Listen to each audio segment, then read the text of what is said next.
System 1 loaded.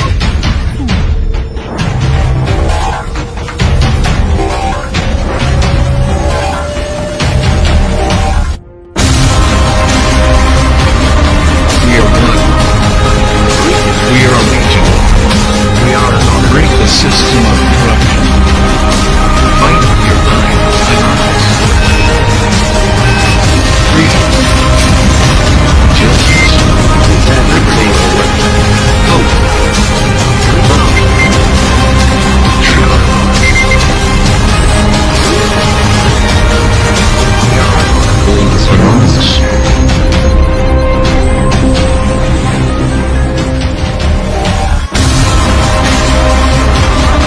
We are one. We are a legion. Break the system. Greetings, people of the world. We are anonymous. It has been burning for a week now. We're almost to 2018, but the 2017 fire season is still in full blaze. Southern California now feeling the heat. It was an alert that warned more than 12 million people of unprecedented fire danger in Southern California. We'll hear. The Thomas Fire was the first to start. Winds fueled it, sparking other fires. The Thomas Fire, more than 230,000 acres. It is 7.5 times the size of San Francisco, or another way to look at it, it's larger than New York City and Boston combined.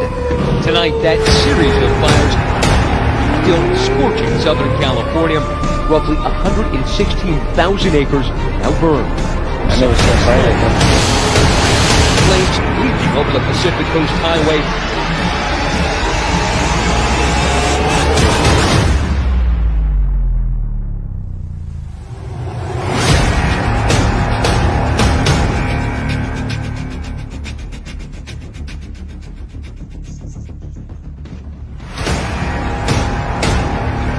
Greeting to the citizens of the world. We are anonymous. We have been prompted to warn you all fellow citizens that recent California wildfires, especially since October 2017, were not natural disasters, but most likely results of geoengineering. They definitely seems to have deployed directed energy laser weapons.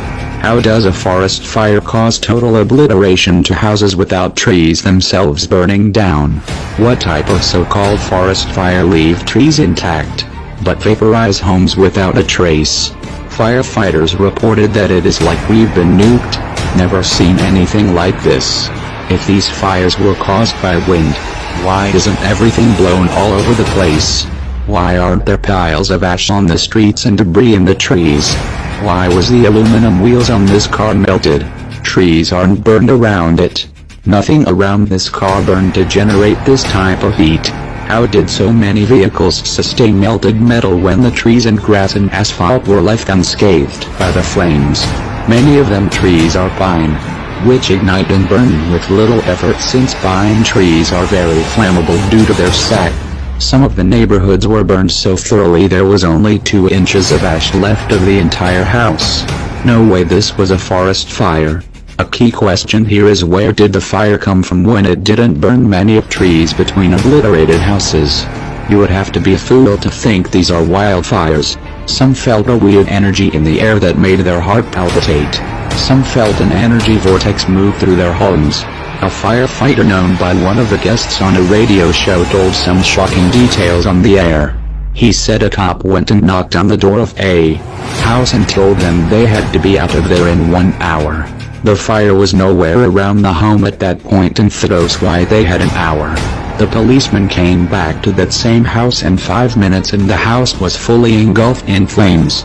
No way the fire would have moved from nowhere around there to fully engulfing the house in 5 minutes. Know that. In lot after lot, there's little to no debris where there once were houses. Cars were torched, yet trees untouched. The car tire rubber and glass were nowhere to be found but totally combusted, and homes were reduced to unrecognizable rubble and ashes. No official story about how so many fires self-ignited all at once in the middle of the dark of night. 5G, Pacific gas and electric, climate change with Diablo winds are all being talked about, but none come close to explain the hellfires that occurred in torched metal, glass, rubber, Granite countertops, toilets, stoneworks to the ground in minutes, virtually no structures left at all. Cars were melted, brick foundations dissipated, but left trees and other buildings intact.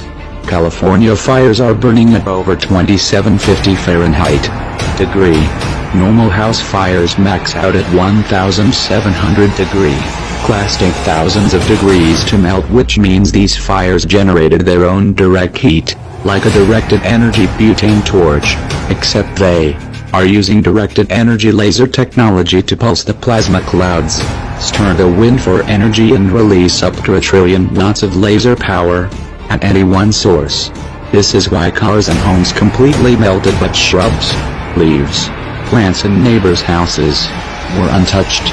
It is directed energy weapon, amplified and focused cyclotron resonance. What are the chances that 3 of the largest avionics military laser companies are located in the same exact area as the Santa Rosa, California fires occurred, yet none of them got torched?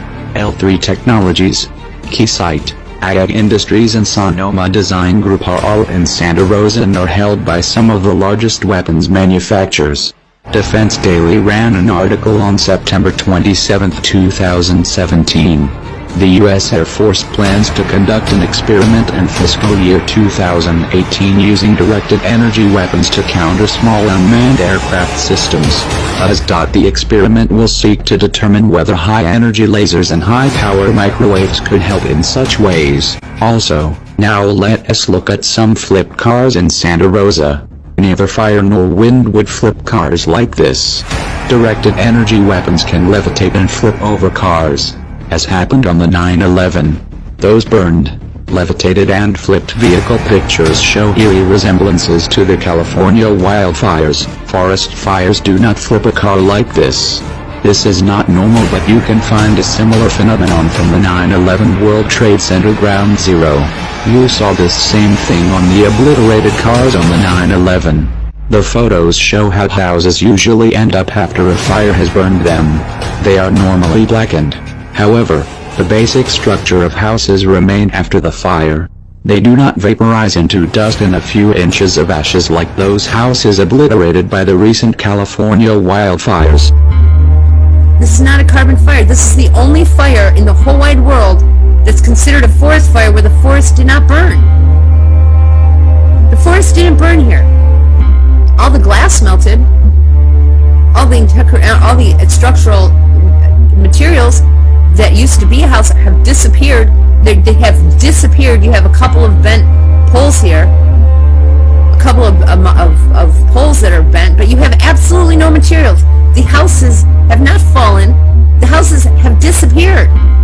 The materials of these contents of these houses are gone. The houses in Santa Rosa were turned to dust except for a small amount of debris.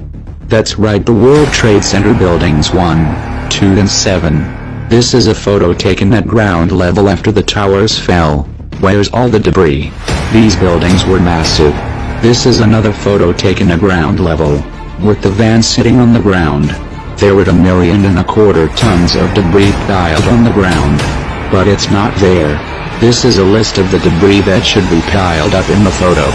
43,600 windows, 600,000 square feet of glass, 200,000 tons of structural steel, 4 million square feet of gypsum, 6 acres of marble, 425,000 cubic yards of concrete. Where did they go? According to mainstream media reports, the New York City Authority under the then Mayor Rudy Giuliani allegedly swiftly exported all of the debris to China. However, if all the aforementioned building materials actually had fallen on the ground, there should have been a considerable seismic activity recorded. Besides the fact that the 14 so-called Israeli art students, a part of an art group Gelatin Project the B Thing, who were linked to Mossad spy ring, got construction passes and lived on the 91st floor of World Trade Center Building 1 for months and wired 3 WTC buildings with explosives called BB-18 for the 9/11 inside job controlled demolition with the cooperation of the then WTC security company, Securicom's principal Marvin Bush, Bush Jr.'s brother and Silverstein, who managed to pull the World Trade Center building complex in 2001, then acquired the $4.6 billion from the biggest insurance payout fraud in history. There are theories that directed energy weapons were also used at the World Trade Center on September 11, 2001. Know that there were 14 separate fires. How did 14 separate fires start over such a wide area?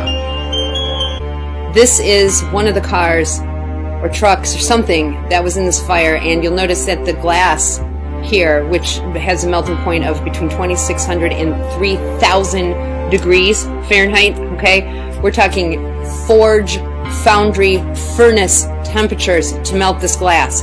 Glass does not melt on its own, guys. Open air fires do not create this kind of complete combustion of the materials, all right? This morning, contributor Michio Kaku is a physics professor at City College of New York. Professor, nice to see you. Extraordinary seeing Al Gore and Bill Clinton there together with Charlie, wasn't it? That's right, yeah. Yeah, they did not get into this discussion, though.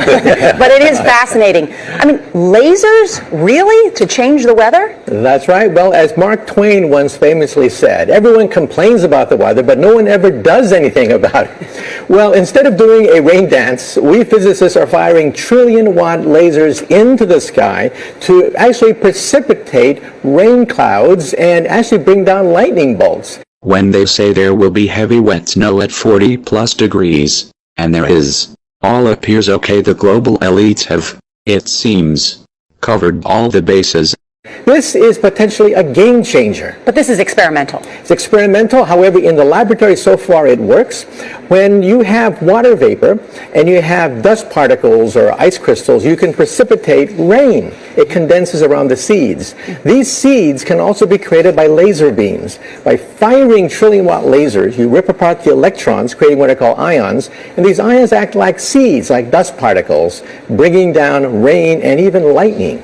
In January 2011, E.L. Rothschild LLC, a private investment company led by Chairman Sir Evelyn de Rothschild and CEO Lynn Forrester de Rothschild, announced the signing of a definitive agreement to acquire a 70% interest in Weather Central, the world's leading provider of interactive weather graphics and data services for television, web, and mobile. Weather Central's forecasting offers businesses and consumers a suite of science-driven weather information products.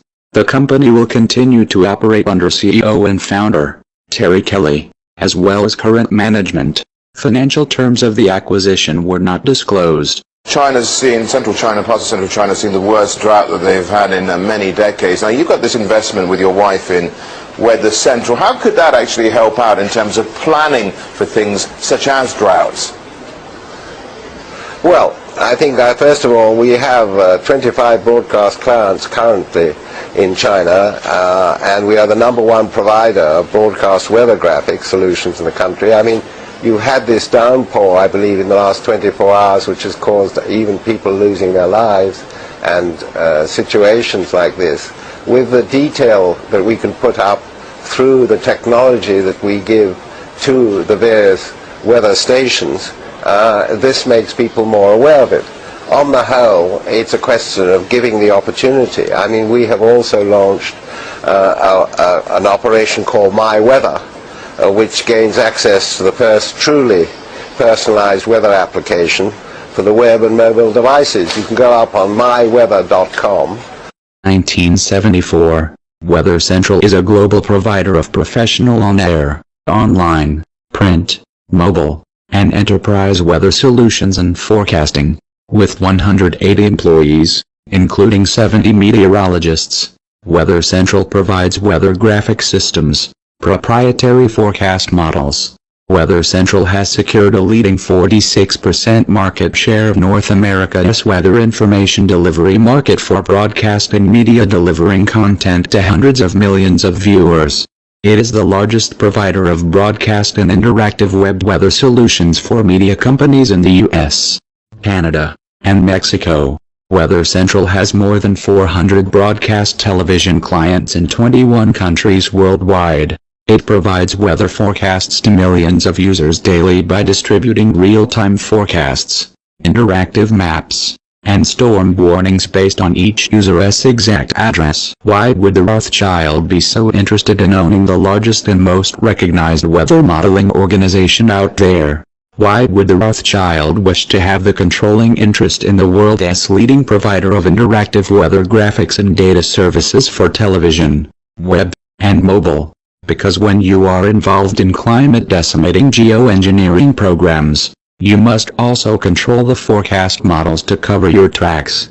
The Rothschild control not only central banking all over the world and United Nations IMF, International Monetary Funds, World Bank, but now the weather. The scope and scale of the global spraying of our skies can hardly be comprehended. SAG, stratospheric aerosol geoengineering, and SRM, solar radiation management. The massive web of supporting structures for these programs is mind-bending. What is even more difficult to understand is how all of this happens in plain sight, and almost none seem to connect the dots. Defense contractor Raytheon does all the forecast modeling for the National Weather Service and NOAA. Lockheed Martin does the modeling for the FAA, since both of these private defense contractors are up to their necks in weather modification patents and programs. The forecasts are more or less the scheduled weather. Now, with the Rothschild acquisition of the dominant private modeling organization, the control of weather modeling seems complete. We can control our weather. This control of forecasts and graphics provides for the constant visual conditioning that makes the population more likely to accept the constant spraying and manipulation of our weather as normal. When the nightly weather forecast animation matches what the public sees in the sky, right down to the upper-level haze or overcast from the constant spraying, all seems to correlate, so nothing more is questioned. When the forecasters predict a hurricane will make an unprecedented 90-degree turn, and it does, nothing seems wrong. On April 28, 1997, U.S. Defense Secretary William Cohen made the following statement according to the DoD. Others terrorists are engaging even in an eco type of terrorism whereby they can alter the climate, set off earthquakes, volcanoes remotely through the use of electromagnetic waves. So there are plenty of ingenious minds out there that are at work finding ways in which they can wreak terror upon other nations. It's real, and that's the reason why we have to intensify our counter-terrorism efforts. What Cohen was alluding to at the time would only become known several years later in declassified documents. Geoengineering.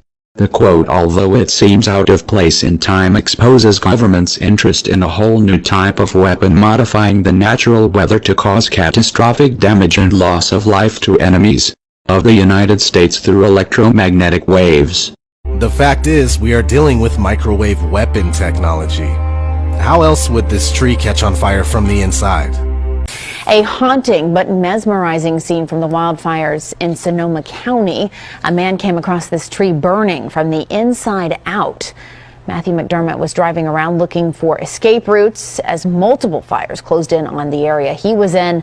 The tree appears to be hollowed out by embers and flame. Bark and the heartwood of the tree are two different densities, and the cylindrical shape makes it so that when the microwave energy or any X-ray or any electromagnetic frequencies, there's a unique dual density bilayer of cylindrical shape of the tree, so that when the electromagnetic energy goes into the tree, it ricochets instead of going straight through. It ricochets, and then the energy ricochets on the interior of the heartwood. And what happens is that heats up the interior, especially with microwaves. This is why, like, if you look around your cell phone towers, and you see that there's a lot of branches or a lot of trees that have like a saggy bark. I call it like a saggy, like a sock effect. Their bark is kind of like shrunken. A lot of the trees, you'll see the bark is just kind of shedding off the trees. That's what happened when we went from 3G to 4G.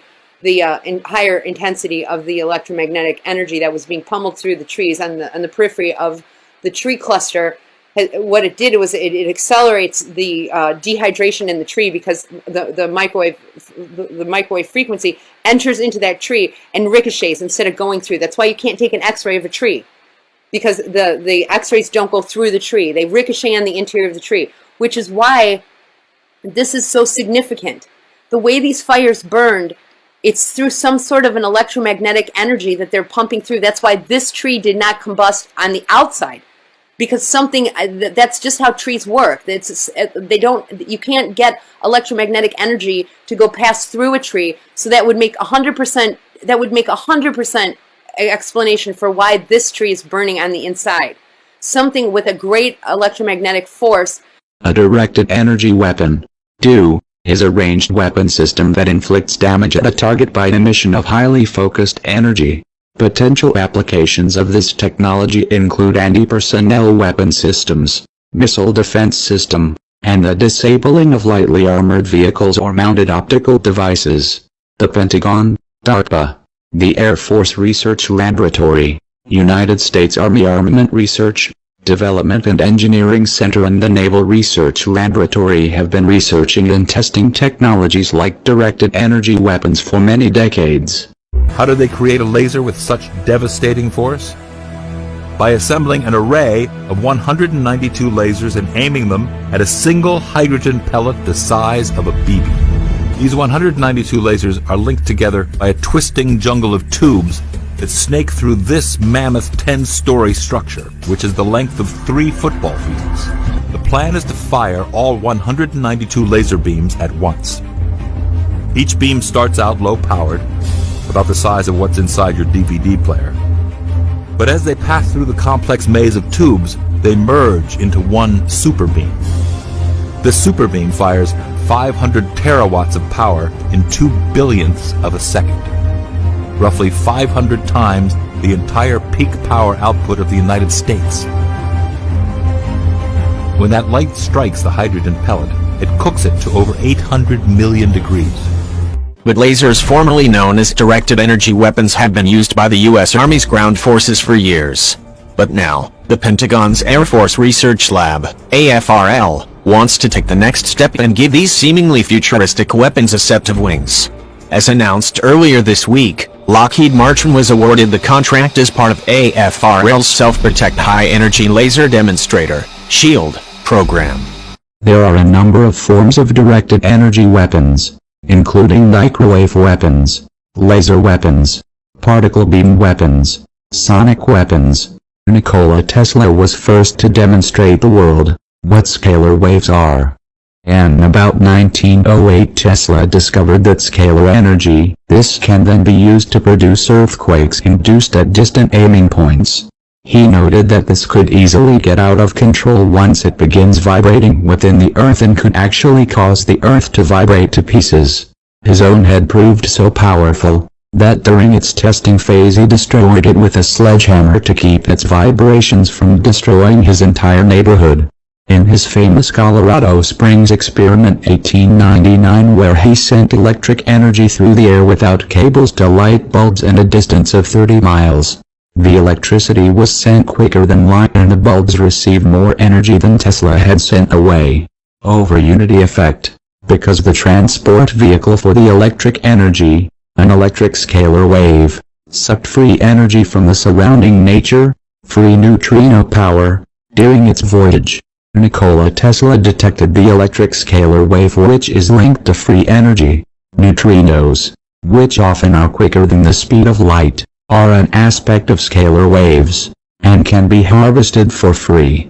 Scalar waves are produced when two electromagnetic waves of the same frequency are exactly out of phase. It does seem that directed energy, laser, weapons as known as Tesla's death ray are being used for defense industry and military experiments, and to create the state of emergency, and for changing the zoning for housing development, also to depopulate biodiversity corridors designated by the United Nations Agenda 21 and 30. Geoterrorism is not just a way of softening up the populace for Agenda 21, it also provides an opportunity for the geoengineers to test their new weather weaponry and other warfare technologies. Not only can they determine the efficacy of their advanced satellite-based weapons, they can evaluate how the people will react to the celestial assaults. Area over here, Santa Rosa evacuation area. Here's the identical map of where they want to rezone everything. And if we scroll down, here's all the properties, and you see conditional use, design review major, and here we go again. Here's the same roads, Piner, Guerneville, West College Avenue. And this is the pending development on the other side of the freeway. Same exact stuff. College, Pacific, Fulton. Right where they want to redesign everything with design reviews. Oh, how conveniently a middle of the night, out of nowhere fire with 2,000 degrees plus temperature Fahrenheit. Look at this map. This is on the east side. This is Hone Avenue, Yalupa. Again, it's just a coincidence, folks. Coincidence theory. This is the area, Yalupa down in here, part of the evacuation area. How convenient that the redevelopment area coincides perfectly with the Santa Rosa development plan, Sebastopol Road, Stony Point Road, all in the evacuation sites. You cannot make this stuff up. This was planned, organized well in advance. Geoterrorism, folks. A coincidence theory with all the zoning changes happening at lightning speed. There is a group of California standing up for their rights. Constitutionally, it fits in perfectly with the new zoning ordinances that have been voted on by unelected boards. This is how geoterrorism is especially utilized to scare the people away from certain areas that have been identified as special according to the 2030 Agenda for Sustainable Development. There's been plans for decades now to create megacity centers with smart grid technology, strategic relocation, wanting everyone in the megacity, and this is how they get the people in countryside into the megacities. It is a UN agenda moving right on schedule pretty much everywhere as the UN program. According to the UN website, again, sustainable development that meets the needs of the present, without compromising the ability of future generations to meet their own needs. Well, don't we have to be kind of a prediction king to be able to do that? Let me translate. They want to evaluate and approve and reject anything and everything you do in order to make sure it's for the good of future generations. In other words, doesn't matter what the individual wants to do as long as it's good for the collective. Replacement migration has been the main cause of the Europe's migration crisis. Like the World Trade Center, the incinerated lots of houses in California are quickly getting cleaned up for covering up the evidence that massive crimes have been committed, instead of giving full investigations to what caused the extremely suspicious and natural fire damages and exhaustive yet mysteriously selective destructions, which defies the laws of physics. We must spread the awareness of what is happening, especially with the California's so-called wildfires, the fake natural disaster, most likely done by the new technology-directed energy laser weapons by U.S. Air Force and defense industry to test and demonstrate the destructive abilities for the defense industry's demands. And we should demand the investigation. They incinerated hundreds of thousands of acres and obliterated thousands of innocent people's homes and businesses, as they cold-heartedly pulled the 9/11 inside job in 2001 as the Operation Northwoods plan set a precedent. It is up to us to wake up the New World Order and UN agendas and be the change. We will never stop fighting for the truth and justice. We are anonymous. We are legion. We do not forgive. We do not forget. Expect